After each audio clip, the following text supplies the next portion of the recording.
नागिन पहली बार फ्लैशबैक। गांव वाले एक नाग मंदिर को जला रहे हैं। वह भेष बदलकर गांव मंदिर के फर्श पर अजीब प्रतीक दिखाई देते हैं। पुजारी पत्तियों को हटाकर उन्हें उजागर करता है। प्राचीन अभिशाप जाग गया है। बेलें टूट जाती हैं और थोड़ा हिलती हैं। एक महिला को सपने में आग में एक सांप दिखाई देता है।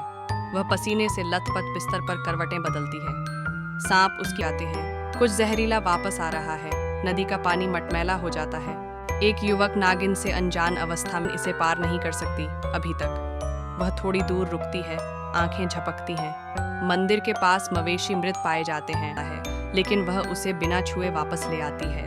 वह मुस्कुराती है और दूर चली जाती है। फिर से सुनाता है। हर घर में डर घुस जाता है। दरवाजे बंद हो जाते हैं, खिड़कियां बंद हो जाती हैं।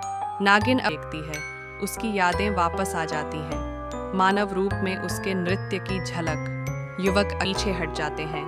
उसकी भावनाएं उसके नियंत्रण को धोखा देती हैं। एक आंसू गिरता है और जमीन को जला देता है।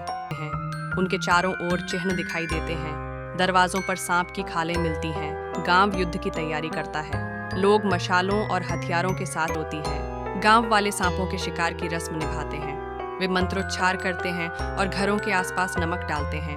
जंगल में सन्नाटा छा जाता है। पक्षी भाग जाते हैं। हवा रुक जाती है। भविष्य देखता है, विनाश या बलिदान। दृष्टि में एक सांप युवक को घेर लेता है। एक बच्चा गिरते हुए पेड़ से बच जाता है। नागिन अपनी शक्तियों से पेड़ के तने को रोक देती है। गांव वाले अपने डर पर सवाल उठाने लगते हैं।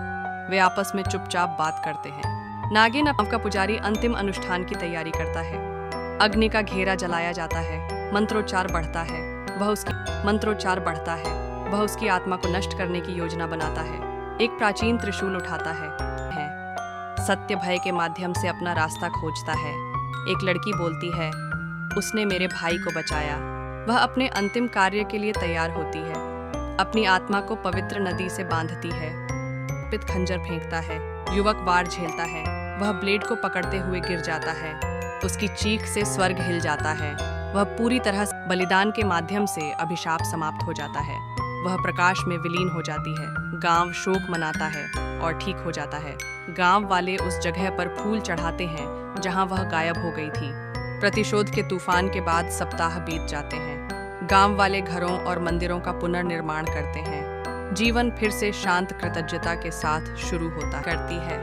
वह चांदनी के नीचे घूमती है। पुजारी अब पश्चाताप में गांव वाले उसकी याद में मोमबत्तियां जलाते हैं। जंगल में एक शांत जुलूस निकलता है। वे रक्षक आत्मा को धन्यवाद देते हैं।